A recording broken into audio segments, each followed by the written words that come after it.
तर बीडमधून मारहाणीचा आणखी एक व्हिडिओ समोर आलाय। आमदार संदीप क्षीरसागर यांच्या कार्यकर्त्यांकडून शोरूमच्या मॅनेजरला मारहाण झाल्याचा आरोप होतोय। तर मारहाण करणारे लोक माझे कार्यकर्ते नव्हते असं संदीप क्षीरसागर यांचं स्पष्टीकरण। मारहाण होणाऱ्या व्यक्तीला वाचवणारे लोक माझे कार्यकर्ते असून हा व्हिडिओ 3 महिने जुना असल्याचंही क्षीरसागर यांनी सांगितलंय। नेमकं प्रकरण काय? कारण तुमच्यावर तुमच्या कार्यकर्त्यांवरती मारहाणीचा थेट आरोप होतो शोरूम मध्ये। बघा, मी सकाळपासून हा विषय मीडियाशी बोलतोय। तुम्ही व्हिडिओ बघितला का? नाही, पण बघितला का तुम्ही? बरं, त्याच्यामधला माझा माणूस कोण आहे ते बघितला तुम्ही? माझा माणूस उलट थांबवतोय।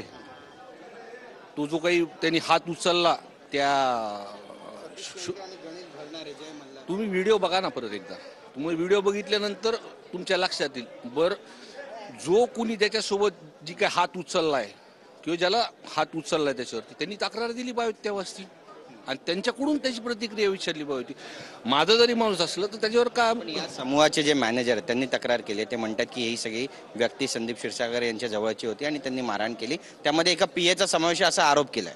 हे बघा, माझ्या कानावरती काही त्यांनी तक्रार केलेली माहीत नाही। मी जी सकाळपासून जी माहिती घेतोय तर त्यांच्यापैकी कुणी तक्रार केली नाही। उलट ते लोक म्हणतात की आमच्या मुलांचा काही तिथे संबंध नाही। नक्की जे सीसीटीव्ही समोर आले त्याची सत्यता नेमकी काय आहे? कारण थेट तुमचं नाव जोडलं जात आहे, तुम्हाला रोवण्याचा प्रयत्न होतो या सगळ्या प्रकरणामध्ये असं म्हणा। हे बघा, मी तुम्हाला पहिल्यांदा सांगतोय की तुम्ही जर ती फुटेज जर बघितलं तुम्ही तर तुमच्या सगळ्या लक्षात येईल ना। तिथे जे काही तुम्ही नावं सांगितलेत ते मारहाण करतात का वाचवतात हे तुमच्या लक्षात येऊन जाईल।